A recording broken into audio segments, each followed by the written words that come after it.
পাপের শাস্তি শুধু আখিরাতে না, পাপের শাস্তি দুনিয়াতেও মেলে। এমনকি নামাজে দাঁড়ালেও প্রিয়তমার মুখচ্ছবি ভেসে ওঠে।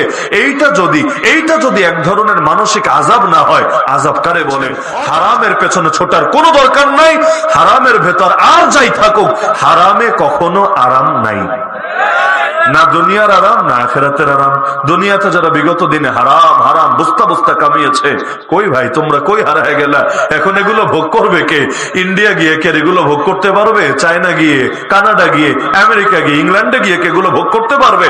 বাস্তবতা এটাই, পাপের শাস্তি শুধু আখিরাতে না, পাপের শাস্তি দুনিয়াতেও মেলে। হারাম রিলেশনে যারা জড়িয়ে থাকে, ওদের জীবনটাই তো আস্ত জাহান্নামে পরিণত হয়। না ঘর ভাল লাগে, না বাপ ভাল লাগে, না মা ভাল লাগে, না মোবাইল ভাল লাগে, না দুনিয়া ভাল লাগে, সব সময় এক অস্থিরতায় থাকে। এমনকি নামাজে দাঁড়ালেও প্রিয়তমার মুখচ্ছবি ভেসে ওঠে।